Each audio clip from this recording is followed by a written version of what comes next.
Hello viewers, தேர்தல் முடிவுகள் வருவதற்கு இன்னும் சரியாக ஒரு நாள் மட்டுமே இருக்கின்ற தருணத்துல தற்போது எடப்பாடி பழனிசாமி அவர்களுக்கு மகிழ்ச்சியான செய்தியானது கிடைச்சிருக்கு. அதாவது இந்த முறை ஆட்சியானது நிச்சயமாக உறுதி என்று சொல்லியிருக்காங்க. யார் சொல்லியிருக்காங்கன்னு தெரியுமாங்க? அது பற்றி தான் இந்த வீடியோல நம்ம பார்க்க போறோம். இதுவரைக்கும் இவர் கணிச்சது அப்படியே நடந்திருக்கு.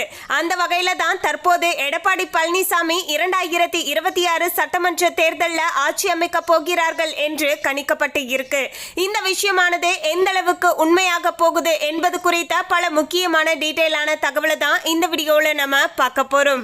அதுக்கு முன்னாடி இன்னும் நம்ம சேனலை சப்ஸ்கிரைப் பண்ணலனா சப்ஸ்கிரைப் பண்ணிடுங்க. அப்படியே பக்கத்துல இருக்கக்கூடிய பெல் ஐகானையும் பிரஸ் பண்ணிடுங்க. வாங்க வீடியோக்குள்ள போகலாம். மயிலாடுதுறை மாவட்டம் வைத்தீஸ்வரன் கோவில்ல புகழ்பெற்ற மகா சிவ நாடி ஜோதிடமானது தற்போது தமிழக அரசியல்ல ஒரு புதிய புயலை கிளப்பி உள்ளது.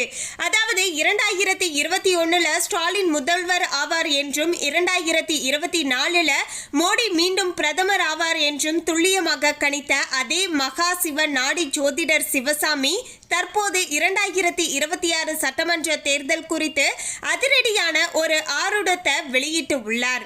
அதாவது ஓலைச்சுவடியில் உள்ள பாடல் வடிவிலான தகவலின்படி சிவனின் இளைய மகன் அதாவது முருகன் பெயர் கொண்ட நபர் நல்லவர்களின் துணையோடு மீண்டும் முதல்வராக பதவியேற்பார் என வந்துள்ளதாக அவர் தெரிவித்து உள்ளார். இதன் மூலமாக தேசிய ஜனநாயக கூட்டணியின் உதவியுடன் பழனிசாமி மீண்டும் முதல்வராக பொறுப்பேற்க வாய்ப்பு உள்ளதாக அவர் கூறியிருப்பது தேர்தலுக்கு பிந்தைய கருத்து கணிப்புகளால் ஏற்கனவே குழப்பத்தில் இருக்கக்கூடிய அரசியல் கட்சியினர் இடையே பெரும் விவாதத்தையும் பரபரப்பையும் தற்போது ஏற்படுத்தி உள்ளது. இந்த மகா சிவ நாடி ஜோதிடர் சொன்ன விஷயங்கள் பல முறை அப்படியே நடந்திருப்பதன் பேரின் காரணத்தால இப்போது இந்த 2026 சட்டமன்ற தேர்தலில் எடப்பாடி பழனிசாமி அவர்கள் ஜெயிப்பார் என்று அவர் சொன்ன இந்த விஷயங்களானது அப்படியே நடக்கக்கூடுமா, இல்லை என்றால் வேறு விதமாக தீர்ப்பானது நமக்கு கிடைக்குமா என்பதை எல்லாத்தையுமே நம்ம பொறுத்திருந்து தான் பார்க்க வேண்டும். மேலும் இந்த முறை இவர் சொன்னது போலவே எடப்பாடி பழனிசாமி அவர்கள் தான் ஆட்சி அமைப்பார் அப்படின்னு சொல்லக்கூடியவங்க மறக்காம வீடியோல கிரீன் கலர் ஹார்ட் கொடுங்க. இது ஒரு பக்கம் போயிட்டு இருக்க, இன்னொரு பக்கம் பாத்தீங்கன்னா தமிழக சட்டமன்ற தேர்தல் களமானது முன்னெப்போதும் இல்லாத வகையில ஒரு மும்முனை அல்லது சதுரங்க போட்டியாக உருவெடுத்து உள்ளது. இது நம்ம எல்லோருக்குமே தெரிந்த ஒரு விஷயம் தான். அதாவது தேர்தலுக்கு பிந்தைய கருத்து கணிப்புகளானது ஆளக்கூடிய திமுக கூட்டணிக்கு சாதகமாக இருந்தாலுமே ஒருவேளை எந்த கட்சிக்கு பெரும்பான்மை கிடைக்காத தொங்கு சட்டசபை அமைந்தால் திமுகவுடைய அடுத்த கட்ட நகர்வு என்னவாக இருக்கும் என்பது குறித்த விவாதங்களானது தற்போது அரசியல் வட்டாரத்தில் சூடுபிடித்து உள்ளன. கடந்த சில தேர்தல்களாகவே காங்கிரஸ் கட்சியானது திமுக கூட்டணியில அங்கம் வகித்து வந்தாலுமே ஆட்சி அதிகாரத்தில் பங்கு வேண்டும் என்ற கோரிக்கையை காங்கிரஸ் தொடர்ந்து முன்வைத்து தான் வருகிறது. ஆனால் ஆட்சியில பங்கு என்ற பேச்சுக்கே இடமில்லை என்பதில் திமுக தலைமையும் மிகவுமே உறுதியாக உள்ளது. 1967 முதல் ஒரு கட்சி ஆட்சியை மட்டுமே கண்டுள்ள தமிழகத்தில் மீண்டும் ஒரு கூட்டணி ஆட்சியை அனுமதிப்பது திராவிட கட்சிகளுடைய செல்வாக்க சிதைத்துவிடும் என அறிவாலயமானது கருதுகிறது. ஆனால் தொங்கு சட்டசபை உருவாக்கி ஆட்சி அமைக்க கூடுதல் இடங்கள் தேவைப்படும் பட்சத்தில் காங்கிரசுடைய நிபந்தனைகளுக்கு பணிவதை விட மாநில கட்சிகளான விசிக மற்றும் தேமுதிக போன்ற கட்சிகளுடைய ஆதரவை பெறுவது சுலபமானது என திமுகவுடைய ஒரு தரப்பானது மேலிடத்திற்கு ஆலோசனை வழங்கி வருகிறது. திமுக காங்கிரஸை தவிர்க்க விரும்புவதற்கு மற்றொரு முக்கிய காரணம் என்னன்னா அக்கட்சியுடைய தற்போதைய தேசிய அளவிலான பலவீனம் தான். கோவா, மத்திய பிரதேசம் மற்றும் பஞ்சாப் போன்ற மாநிலங்கள்ல காங்கிரஸ் எம்எல்ஏக்கள் ஒட்டுமொத்தமாகவே பாஜகவிற்கு தாவிய வரலாறானது திமுகவை யோசிக்க வைத்து உள்ளது. காங்கிரஸ் வெற்றி பெறக்கூடிய இடங்களை அவர்களால் தற்காத்து கொள்ள முடியுமா என்பதே பெரிய கேள்விக்குறிதான். ஒருவேளை திமுக ஆட்சியை முட்டு கொடுத்து காப்பாற்றக்கூடிய நிலையில காங்கிரஸ் இருந்தால் பிற்காலத்தில் அந்த எம்எல்ஏக்களை பாஜக தனது வசம் இழுத்து ஆட்சியை சாய்க்கக்கூடும் என்ற அச்சமுமே பார்த்தீங்கன்னா திமுகவிற்கு இருக்கிறது என அரசியல் ஆய்வாளர்கள் குறிப்பிடுகிறார்கள். மேலும் விஜயகாந்துடைய மறைவுக்கு பிறகு பிரேமலதா தலைமையில் இயங்கக்கூடிய தேமுதிக இந்த தேர்தலில் ஒரு முக்கியமான சக்தியாகவே பார்க்கப்படுது. அதே போல திருமாவளவன் தலைமையிலான விசிக தனது வாக்கு வங்கியை தொடர்ந்து நிலைநிறுத்தி வருகிறது. மேலும் ஏற்கனவே திமுக கூட்டணியில் இருந்தாலுமே விசிகாவிற்கு ஆட்சியில பங்கு பெற வேண்டும் என்ற ஆர்வமானது உண்டு. இருப்பினுமே காங்கிரஸை விட விசிகாவுடன் இணக்கமான சூழலை திமுக எளிதில் கையாள முடியும்.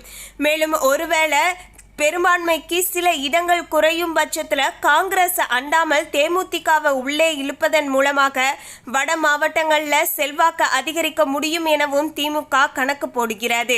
முதல்வர் ஸ்டாலின் திராவிட மாடல் ஆட்சியை முன்னிறுத்தி வரக்கூடிய நிலையில மாநில நலன்களில் சமரசம் செய்யாத ஒரு அரசு அமைக்கவே அவர் விரும்புகிறார்.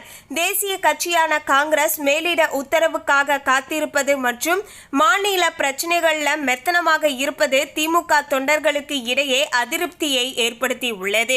எனவேதான் தேர்தலுக்கு பிந்தைய சூழல்ல ஆட்சி அமைக்க தேவையான மேஜிக் நம்பரை எட்ட திமுக தனது நீண்ட கால கூட்டாளியான காங்கிரஸை ஓரங்கட்டி விட்டு மண்ணின் மைந்தர்களான மாநில கட்சிகளுடன் இணைந்து கூட்டணி ஆட்சியை உருவாக்க தயங்காது என்றே தெரிகிறது. இந்த அரசியல் சதுரங்கத்தில் யார் கிங் மேக்கராக உருவெடுப்பார்கள் என்பது வாக்கு எண்ணிக்கையின் முடிவுல தான் தெரிய வரும்.